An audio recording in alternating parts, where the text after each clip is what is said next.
মানুষ জন্মগ্রহণ করে, তার সাথে ভয়েরও জন্ম হয়। ছোটবেলা থেকেই আমাদের মনে কোনো না কোনো প্রকারের ভয় থেকেই যায়। কেউ এই বিষয়ে ভয় পায় যে তার কোনো বস্তু তার থেকে দূরে চলে যাবে, কেউ এই বিষয়ে ভয় পায় যে আমি নিজেকে হারিয়ে ফেলব, কেউ এই ভেবে ভয় পায় যে আমার প্রিয়জনেরা তারা যেন আমার থেকে দূরে না চলে যায়, কেউ এই ভেবে ভয় পায় যে আমরা যেন পথ না হারিয়ে ফেলি, আদি ইত্যাদি। কিন্তু সত্যি কথা বলতে ভেবে দেখুন, এই ভয় বাস্তবে কি? শুধুই একটা মনস্থিতি, আর কিছুই নয়। যা কিছু আপনি জীবনে পেয়েছেন তা একদিন আপনাকে হারাতে হবে। এই জীবন হলো আপনারই, কিন্তু তাও একদিন সমাপ্ত হবে। তাই ভয় পেয়ে কি লাভ? এই ভয় শুধু আপনাকে জীবন যাপন করা থেকে বাধা দিচ্ছে, আর কিচ্ছু নয়। পথ হারিয়ে ফেললেই বুঝতে পারবেন যে নতুন পথ কিভাবে বানাতে হয়। কিছু মানুষকে জীবন থেকে হারালে তবেই আপনি বুঝবেন যে আপনার আপনজনকে। এই ভয়ের কারণে ভীত হয়ে থাকবেন না। এই তারা নক্ষত্র অন্ধকারের অভাবে গুরুত্ব হারায়। শিবকেও মহাদেব হওয়ার জন্য বিষপান করতে হয়েছিল। প্রত্যেক পরিস্থিতি, প্রত্যেক সাফল্য আপনার পরীক্ষা নেবে, তাতে উত্তীর্ণ হওয়া হলো আপনার কর্ম।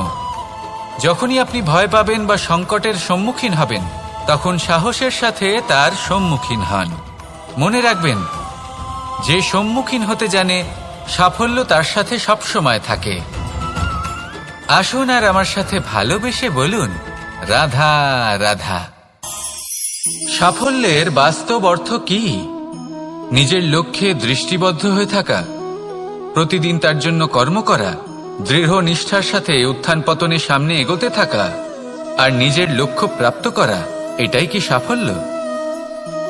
যদি আপনার কোনো বস্তু লাভ করতে হয়, কোনো শক্তি লাভ করতে হয় বা কোনো স্থান লাভ করতে হয়, তাহলে তার জন্য এসব ঠিক আছে, কিন্তু বাস্তবে সাফল্য এটা নয়।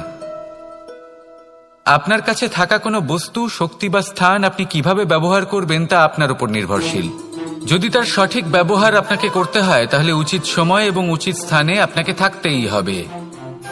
একে নিয়তিও বলা হয়। এবার ধরুন, এমন কোনো গ্রন্থ আছে যা জ্ঞানের দ্বারা ভরপুর, এমন জ্ঞান যার দ্বারা জীবন বদলে দেওয়া সম্ভব। এবার এই গ্রন্থ যদি এমন কোনো ব্যক্তির হাতে পৌঁছয় যিনি নিরক্ষর, তিনি কি এই গ্রন্থের সদ্ব্যবহার করতে পারবেন? কখনোই নয়। সেই জ্ঞান দিয়ে নিজের আচরণ পাল্টাতে পারবেন? কখনোই নয়। সেরকমই ধরুন, কোনো ব্যক্তি যার কাছে একটা অস্ত্র আছে, যার দ্বারা উনি শত্রুকে শেষ করে দিতে পারেন, কিন্তু সেই ব্যক্তি হলেন একজন কাপুরুষ। তিনি কি শত্রুকে শেষ করতে পারবেন? তিনি কি জয়লাভ করতে পারবেন? কখনোই নয়। আপনার কাছে কি আছে তার থেকেও বেশি গুরুত্বপূর্ণ আপনি তা দিয়ে কি করবেন।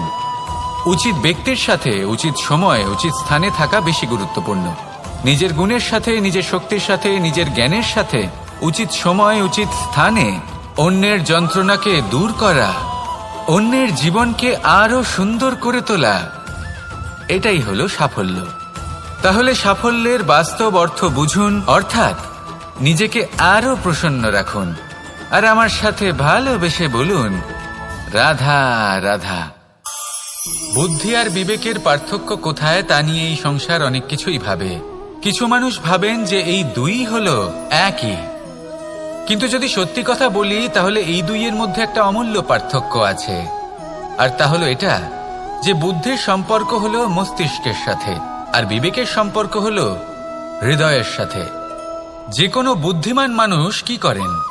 নিজের মতন করে এই সংসারকে বদলে ফেলতে চেষ্টা করেন।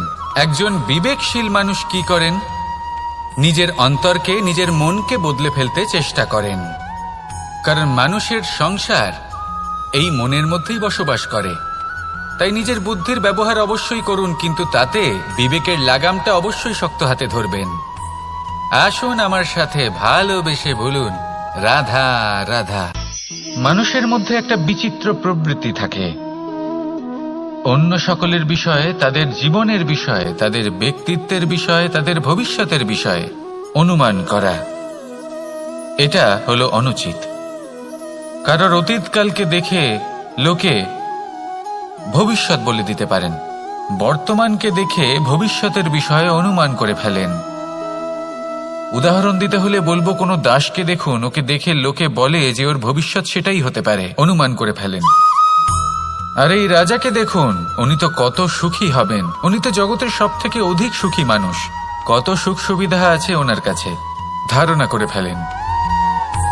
তবে সত্য তো এটাই যে কারোর ব্যক্তিত্বের বিষয়ে, তাদের ভবিষ্যতের বিষয়ে আপনি পূর্ণ সত্য কখনোই বলতে পারবেন না, শুধু অনুমান করতে পারবেন। আর এই অনুমান করে সত্যি কোনো লাভ হয় না, কারণ এই কাল সেটা হলো অত্যন্ত শক্তিশালী। কালো থেকে কালোতর কয়লাকেও হিরেতে পরিণত করতে পারে, অনেক বড় বড় রাজাকেও বিদূষক বানিয়ে ফেলতে পারে এক মুহূর্তেই। তাহলে আপনি অনুমান করে কি লাভ? কি পেলেন অনুমান করে? সেই জন্য কারোর বিষয়ে কোনো অনুমান করবেন না, তার ভবিষ্যতের বিষয়ে অনুমান করতে যাবেন না, কারোর বিষয়ে কোনো ধারণা করে নেবেন না। কিছু করতে হলে ভালোবাসুন, সবার মধ্যে ভালোবাসা ছড়ান, সবার মধ্যে ধন্যাত্মক ভাব ছড়ান। এই মন প্রসন্ন হয়ে বলবে রাধা রাধা। কথায় আছে সংসারে নাকি সকল রোগের ওষুধ আছে।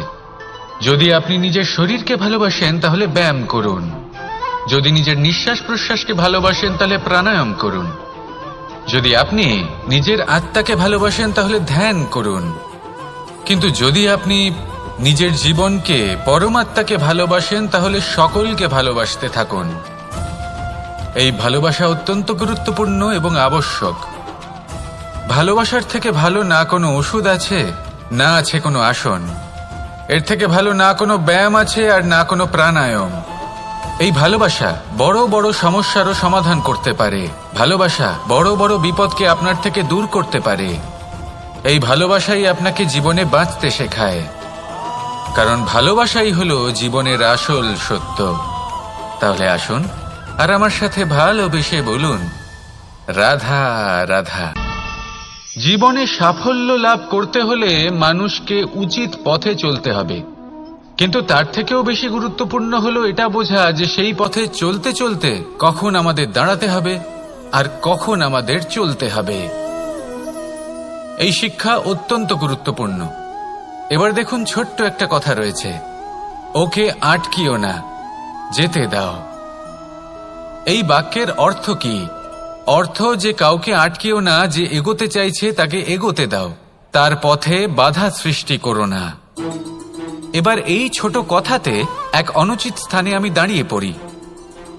আটকাও, যেতে দিও না। এবার এর অর্থ কি হলো? যে এই ব্যক্তিকে আটকাও, তাকে জীবনে এগোতে দিও না, এর পথে বাধা সৃষ্টি করো। এবার এই ছোট কথাতে অনুচিত স্থানে যদি আমি আটকে যাই, তবে ভাবো কত পার্থক্য হলো। এই শিক্ষা কতটা গুরুত্বপূর্ণ সেটা শিখুন, আর এই শিক্ষা আমাদের জীবনে কতটা গুরুত্বপূর্ণ হতে পারে সেইটা বুঝুন। বুঝে যান, শিখে যান জীবনে কখন সামনে এগোতে হবে আর কখন থামতে হবে। মন প্রসন্ন হয়ে বলবে রাধা রাধা। এই সংসারে আমরা প্রকাশ কোথা থেকে পাই? এর উত্তর বড়ই সরল। ভোরে যখন সূর্যোদয় হয় তখন প্রকাশের কিরণ আমাদের ঘরে এসে পৌঁছয়, এইভাবেই আমরা প্রকাশ লাভ করি। এবার এই প্রকাশের আলোতেই আমরা সারাদিনের কাজ সম্পন্ন করি। সন্ধে হয়ে যায়, সূর্যাস্তও হয়ে যায়, আর আমাদের ঘর যাতে অন্ধকার না হয় তার জন্য আমরা একটা প্রদীপ প্রজ্বলিত করি। এটাই ঘটে আমাদের জীবনেও।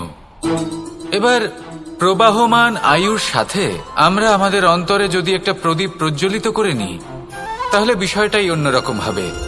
এবার আপনি বলবেন কোন প্রকাশের কথা বলছি যা আমাদের অন্তরে জাগ্রত করা সম্ভব? আমাদের আত্মার মাঝে প্রেমের প্রকাশ জাগ্রত করার কথা বলছি, কারণ আমাদের এই জীবন এও হলো দিনের আলোর মতো। আজ প্রকাশ আছে, কিন্তু কোনোদিন অবশ্যই অস্ত হবে।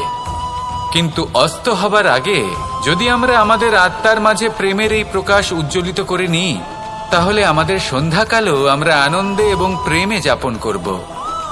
তাহলে আসুন আর আমার সাথে ভালোবেসে বলুন রাধা রাধা। এই সংসারে এমন কিছু মানুষ আছেন যাদেরকে আপনার ভালো লাগে, তারা আপনার প্রিয়। আমরা চাই ওনারা আমাদের কাছে থাকুন, আমরা ওনাদের কাছে থাকি। এবার সেই ক্ষেত্রে আমরা তাদের ভালো ভালো উপহার দেওয়ার চেষ্টা করি, কারণ ওনারা হলেন আমাদের প্রিয়। আর তার বদলে আমরা আশা করে থাকি যে ওনারা আমাদের একটু সম্মান করবেন। এবার এই মানুষজন যারা আমাদের প্রিয়, এদের আমরা একটা উপহার দিই। সোনা দিয়ে থাকি, আভূষণ দিয়ে থাকি, হিরে মুক্তো দিয়ে থাকি। কিন্তু যদি ভেবে দেখি, এই সবকিছুরই একটা মূল্য আছে। ভেবে দেখুন, আপনি কি তাদের এমন কোনো উপহার দিতে পারেন যা কিনা অমূল্য? তা এরকম উপহার কি হতে পারে? ঠিক বলেছেন আপনি, প্রেম। এই প্রেমই হলো অমূল্য, কারণ মন থেকে এর উৎপত্তি হয়। না চেয়ে পাওয়া যায় আর না ছিনিয়ে নেওয়া যায় এই ভালোবাসা। ঠিক এইরকমই হয় এই সম্মান। যদি সম্মান করো তাহলে মন থেকে এবং ভালোবেসে করো, ভয় পেয়ে নয়। মনে রাখবেন, যে মাথা ভয়ের দ্বারা নত হয়, বিরোধিতাও প্রথমে সেই করে থাকে। যে মাথা ভালোবেসে নত হয়, তা আপনার জন্য বলিদানও দিতে পারে। এই সংসারের সব থেকে বড় উপহার, সব থেকে বড় বরদান এই প্রেম এবং সম্মান। তাকে সম্মান করুন আর আমার সাথে ভালোবেসে বলুন, রাধা রাধা। সমস্ত মানুষের জীবন কিছুটা সমান হয়। মানুষ জন্মগ্রহণ করে, তারপর চলতে শেখে, জীবনে এগিয়ে চলে, বার্ধক্য লাভ করে, তারপর সমাপ্ত হয়ে যায়। কিন্তু সেই ব্যক্তিরা কারা যারা প্রকৃত অর্থে মনুষ্য জীবন যাপন করেন? এনারা হলেন সেই ব্যক্তি যারা পড়ে গেলেও আবার উঠে দাঁড়ানোর চেষ্টা করেন, নিজের ভেঙে পড়া অস্তিত্বকে আগলে নিয়ে আবার একটা আকার দেওয়ার চেষ্টা করেন, ভগ্ন আশাকে আবার একটা নতুন দিশা দেন। অসফল হওয়ার পরেও থামেন না, আবার এগোতে থাকেন। অসফল হওয়ার পরে যদি আপনি থেমে যান, তাহলে সাফল্য আপনার সামনে অপেক্ষা করে, কিন্তু আপনি তা দেখতে পান না। তাই জীবনের সংঘর্ষে অংশগ্রহণ করতে শিখুন। জীবনের সংঘর্ষ থেকে পালাবেন না। আসুন আমার সাথে ভালোবেসে বলুন, রাধা রাধা। পরিস্থিতি কখনো এটা ভালো থাকে, আবার কখনো মন্দ হয়ে যায়। কখনো এই পরিস্থিতি আমাদের পক্ষে থাকে, আর কখনো এই পরিস্থিতি অনুযায়ী আমাদের চলতে হয়। কোনো বিকল্প থাকে না। কিন্তু যখনই এই পরিস্থিতি খারাপ হয়ে যায়, তখন কি করা উচিত সেই প্রশ্ন মনে জেগে ওঠে। পরিস্থিতি যখন প্রতিকূল হয়, তখন আমরা কিছু হারালে তা হারিয়ে ফেলি, ঠিক আছে, কিন্তু যা বাকি আছে সেটা আমরা আগলে রাখতে পারি। পরিস্থিতিকে সামলে রাখার চেষ্টা আমরা অবশ্যই করতে পারি, শুধু সেটুকুই আমাদের হাতে রয়েছে। কিন্তু এর থেকেও বড় সমস্যা আছে, অহংকার। কখন প্রবেশ করে আমরা জানতেও পারি না। এই অহংকার আপনাকে বুঝতেও দেবে না যে আপনি সত্যি কিছু হারিয়েছেন। আপনার কিছুই যাবে আসবে না। দেখতে গেলে আকাশের সূর্য নিজের প্রকাশ হারিয়ে ফেলে যখন অন্ধকার ঘনিয়ে আসে। তাহলে আমরা কে হই? ওনার সামনে তো কিছুই নই। এই অহংকার আমাদের দমন করতেই হবে। এটা বিশ্বাস করতে হবে যে এই সমগ্র সৃষ্টিতে আমরা শুধুমাত্র একটা কণা, তার থেকে বেশি আর কিছুই নয়। বিশ্বাস করতে হবে যে আমরা ততটাও বড় নই যে কখনোই কিছুই হারাবো না। এবার যেদিন এই জ্ঞান আপনি আত্মস্থ করে নিজের আচরণ পাল্টাবেন, মনে রাখবেন সেই দিনই অহংকারকে দমন করতে আপনি পথে অগ্রসর হয়ে পড়েছেন। এই অহংকারকে দমন করুন আর আমার সাথে ভালোবেসে বলুন, রাধা রাধা। বনস্পতি ফলনের জন্য আমাদের কিসের প্রয়োজন পড়ে? একটু ধরিত্রীর, একটু পরিশ্রমের, আর একটা বীজের। এবার যদি মানুষের কথা বলি, তাহলে এখানে ধরিত্রী হলো মানুষের এই জীবন, যেখানে মানুষ নিজের ইচ্ছের ফল ফুল ফলন করতে চায়। পরিশ্রম হলো আমাদের কর্ম, আর বীজ হলো আমাদের নির্বাচন। আমাদের বেছে নিতে হবে যে আমরা কি বপন করব, আম নাকি ফণি মনসা। এর মধ্যে আমরা কি পেতে চাই?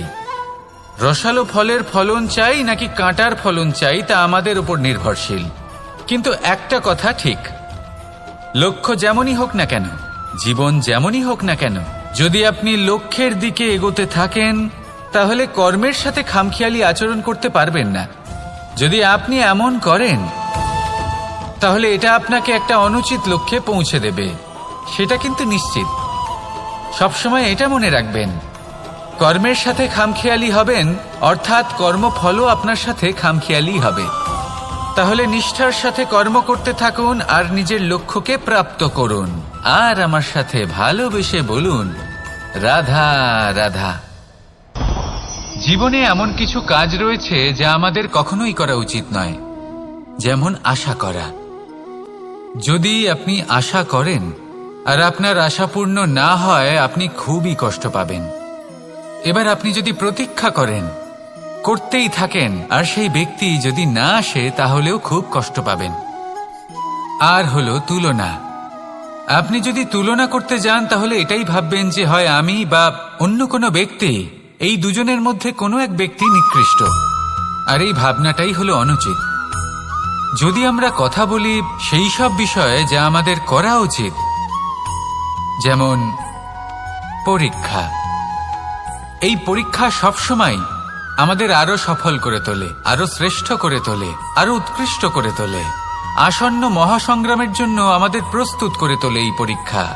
তাই এই পরীক্ষার থেকে কখনোই পালাবেন না, এর সম্মুখীন হন।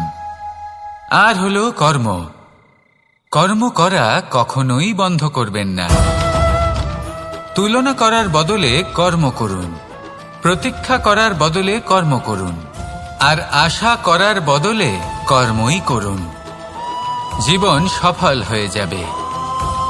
দেখুন, সবার শেষে সত্যি বলতে এই কর্ম আর এই পরীক্ষা, এই দুই আমাদের জীবনকে সুখী করে তুলতে পারে। আসুন আর আমার সাথে ভালোবেসে বলুন, রাধা রাধা। এই জীবন কিভাবে বদলানো সম্ভব? কিছু মানুষ বলেন যে নিরন্তর কাজ করলে, পুরুষার্থ পালন করলে এই জীবন বদলে ফেলা সম্ভব। আজ আমি আপনাকে বোঝাবো যে এক মুহূর্ত, সময় আর সিদ্ধান্ত কতটা গুরুত্বপূর্ণ হয়। এক মুহূর্তই যথেষ্ট। একটা মুহূর্ত এত শক্তিশালী হতে পারে যে তা আপনার সমগ্র জীবন পাল্টে দিতে পারে। এমন এক সময় ছিল শ্রীরামের কাছে, যখন ওনাকে সিদ্ধান্ত নিতে হয় যে উনি নিজের পিতার আদেশ পালন করতে বনবাসে যাবেন নাকি যাবেন না। উনি সেই আদেশ পালন করেছিলেন, তারপর সময় অনুসারে উপযুক্ত সিদ্ধান্ত নিলেন। আর আজ সকলের মনে বসবাস করেন শ্রীরাম। আর অন্যদিকে আছে রাবণ। ওনার কাছে একটা সময় ছিল, একটা সুযোগ ছিল নিজের প্রারব্ধকে শুভ করে তোলার। উনি ভুল করলেন আর মৃত্যু লাভ করলেন। নির্বাচন সবসময় আপনার হাতে, শুধু আপনাকে সময়কে বুঝতে হবে, সেই মুহূর্তকে বুঝতে হবে আর উচিত সিদ্ধান্ত নিতে হবে, ব্যাস। বুঝতে শিখুন এই সময়ের দাবি কি, বুঝতে শিখুন এই সময়ের ইচ্ছে কি, আর উচিত সিদ্ধান্ত নিন। আর আমার সাথে ভালোবেসে বলুন, রাধা রাধা। মানুষের শরীর থেকে যা কিছু নির্গত হয় সবই পচনশীল, তা থেকে দুর্গন্ধ বেরোয়, একটা ঘৃণাবোধ জন্ম নেয়। আমাদের রক্ত হোক, অবশিষ্ট হোক, ঘাম হোক, নিঃশ্বাস হোক, আবার এমনকি যখন আমরা মনুষ্য শরীর ত্যাগ করি তারপরেও এই শরীরেও পচন ধরে, তার থেকে দুর্গন্ধ বেরোয়। কিন্তু বিষয়টা হলো এটা আমাদের হাতেই নেই। তাহলে আমাদের হাতে কি রয়েছে? আমাদের কর্ম, আমাদের উদ্দেশ্য আর আমাদের বাণী। যদি এইগুলো শুভ রাখেন তাহলে শুধু নিজে সুগন্ধিত থাকবেন না, এই সমগ্র সংসারকে সুগন্ধিত করে তুলবেন। কথায় আছে যে বাণীর থেকে অধিক মূল্যবান আর কিছুই নেই। সেই জন্য যে কোনো কথা বলার আগে নিজের শব্দকে নিজের মনের তুলাদণ্ডে মেপে দেখুন, তারপরে তার প্রয়োগ করুন। কখনো কখনো এমনও হতে পারে যে আপনার কথা কারোর জীবনে আশীর্বাদ হয়ে দাঁড়ালো, যার দ্বারা হয়তো সে শক্তি এবং প্রসন্নতা লাভ করলো। আবার এমনও হতে পারে যে আপনার কথা হয়তো কারোর মনে এমন আঘাত দিল, সে সেই আঘাত কোনোদিনও ভুলতে পারল না। আসুন আমার সাথে ভালোবেসে বলুন, রাধা রাধা। ইচ্ছে এবং চেষ্টা এই দুই মানুষের মধ্যে আছে, কিন্তু এই দুইয়ের মধ্যে সামঞ্জস্য থাকা খুব প্রয়োজন। আপনার যা ইচ্ছে সেটা পূর্ণ করার জন্য চেষ্টার প্রয়োজন তো অবশ্যই। আপনি যে স্বপ্ন দেখেন সেটা পূর্ণ করার জন্য নিদ্রা ত্যাগ করে চেষ্টা করা অত্যন্ত প্রয়োজনীয়, নয়তো এই স্বপ্ন কখনোই পূর্ণ হবে না। যদি আপনি কোনো প্রশ্নের উত্তর চান তাহলেও আপনাকে চেষ্টা করতেই হবে। জীবনে যদি সামনে এগোতে হয় তাহলে পাকে কষ্ট দিয়ে সামনে এগোতে হবে, চেষ্টা অবশ্যই করতে হবে। যদি আপনি চেষ্টা না করেন, পরিশ্রম না করেন, তাহলে এই সংসার আপনাকে পেছনে ফেলে সামনে এগিয়ে যাবে। নিজের ইচ্ছেগুলিকে মন থেকে বাস্তবে আনুন আর চেষ্টার দ্বারা তাকে সার্থক করুন। এই মন প্রসন্ন হয়ে বলবে, রাধা রাধা। জীবনে কখনো সাফল্য আসে, আবার কখনো অসফলতা, কখনো আশা পাওয়া যায়, কখনো নিরাশা, কখনো জয় লাভ করি, আবার কখনো পরাজয়। এর পেছনের কারণটা জানা অত্যন্ত প্রয়োজনীয়। যদি আমি পরাজয়ের কথা বলি, যখনই আমরা পরাজয় লাভ করি আমরা ভাবতে থাকি যে এমন কেন হলো? আমাদের শত্রু কি বেশি শক্তিশালী ছিল, নাকি আমাদের নীতিতে কোনো খামতি ছিল? এই সমস্ত কারণের পেছনে খুব বড় একটা কারণ থাকে, আর সেই কারণ আমাদের অন্তরে সুপ্ত থাকে। ধরে নিন একটা পথ, তাতে আপনি চলছেন, সেই পথ কাঁটায় পরিপূর্ণ, কিন্তু আপনি পাদুকা পরে রয়েছেন আর আপনি হেঁটে সামনে এগিয়ে যান। এবার এমন একটা পথ এলো যা পুষ্পে ঢাকা, আর আপনি পাদুকা পরে রয়েছেন, কিন্তু আপনার পাদুকাতে একটা পাথর আটকে গেল। তখন দু পা হাঁটাও খুব কঠিন হয়ে পড়ে। এই সংসারের যে কোনো শক্তি আপনাকে পরাস্ত করার পূর্বে আপনি জানেন কে আপনাকে পরাস্ত করতে পারে? আপনার অন্তরের দুর্বলতা, আপনার অন্তরের সেই সুপ্ত শত্রু। আর সেই জন্য ইতিবাচক মনোভাব গুরুত্বপূর্ণ হয়ে পড়ে। ভালো মানুষদের সাথে থাকুন, সৎসঙ্গে থাকুন, বন্ধুত্ব করুন, ভালোবাসুন। এই ভালোবাসা এত শক্তিশালী এক অস্ত্র যাকে ব্রহ্মাস্ত্র পরাস্ত করতে পারে না। এই সমস্যারূপী পাথর কিছুই নয়। আসুন আমার সাথে ভালোবেসে বলুন, রাধা রাধা। এই জীবন আসলে কি? আমরা কারা? আমাদের অস্তিত্ব আসলে কি? পঞ্চতত্ত্ব দ্বারা নির্মিত আমাদের এই শরীর, আর এর মধ্যে পরমাত্মার একটি অংশ আত্মারূপে বসবাস করে। আর যখন এই জীবন সমাপ্ত হবে তখন আমাদের আবার এই পঞ্চতত্ত্বের মধ্যে বিলীন হয়ে যেতে হবে। এটাই সত্য। এবার অনেক মানুষ আছেন এমন অনেক চেষ্টা করতে থাকেন এমন কর্ম করার যাতে এই সংসার তাদের চিরস্মরণীয় করে রাখবে। কিন্তু এই জীবন আসলে কি? সেই সময় যখন আমরা নিঃশ্বাস নিই, আমাদের হৃৎস্পন্দন হয়, আমরা যে মুহূর্তগুলো যাপন করি, এবার এই মুহূর্তগুলিতে আমরা কি করব সেটা অত্যন্ত গুরুত্বপূর্ণ।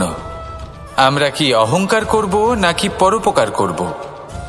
এই সৃষ্টিকে বেঁধে রাখার চেষ্টা করব নাকি নিজেকে উন্নত করে তোলার চেষ্টা করব? এটাই শিক্ষা যে বল হোক বা কায়া, এর প্রতি আমাদের না অহংকার করা উচিত আর না মোহ। শুধু প্রত্যেকটা মুহূর্ত প্রেমময় হয়ে বাঁচুন আর ভালোবেসে বলুন, রাধা রাধা। এই সংসারের সব থেকে বড় শক্তি আসলে কি?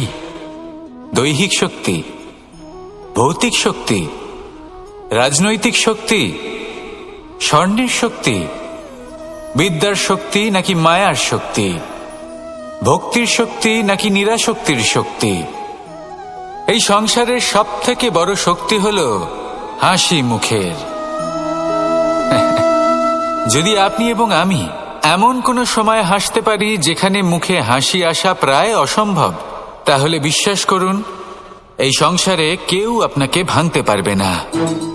এটা কিছুটা সেই রেশমের কীটের মতো যে চারিদিক থেকে নিজেকে ঢেকে রাখে একটা খোলসের মধ্যে থাকে কিন্তু জীবিত থাকে। এই হাসি মুখ এটা শুধুমাত্র একটা আবেগ নয়, এটা সংসারের যে কোনো অভাব দূর করে। অভাব আশার, অভাব বিশ্বাসের। এই হাসি আপনার অন্তরে আশার আলো জাগ্রত করে আর এই সংসারের হতাশা দূর করে দেয়। তাই কঠিন থেকে কঠিনতর পরিস্থিতিতেও মুখে হাসি বজায় রাখুন। এই শক্তি আপনার থেকে কেউ কাটতে পারবে না। আর যদি আপনার কাছে এই শক্তি থাকে তাহলে অন্য কোনো শক্তি আপনাকে বাধা দিতে পারবে না।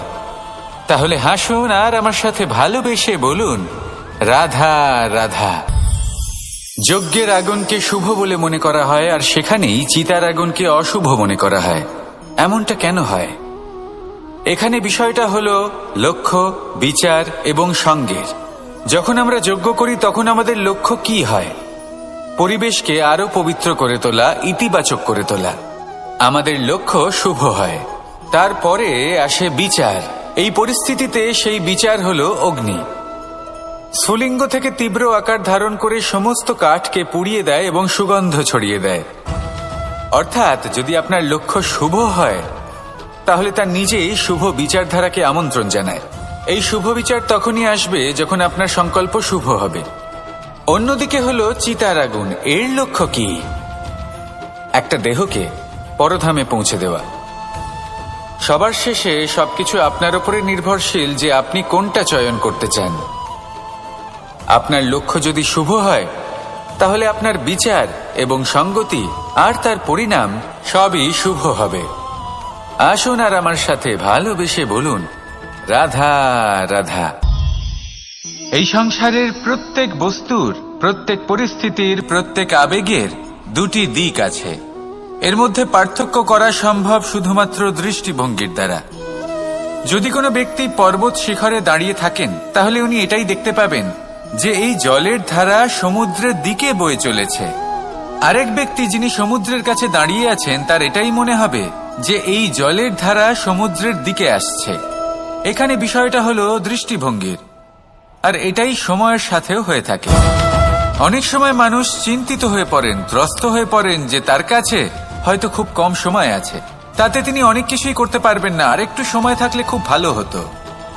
তিনি এইভাবেও ভাবতে পারেন যে অল্প হলেও সময় বাকি তো রয়েছে, অর্থাৎ যা অবশিষ্ট আছে তাকে সংরক্ষণও করা সম্ভব, তাতে জীবন যাপনও করা সম্ভব। আর এটা নির্ভর করছে আপনার উপর।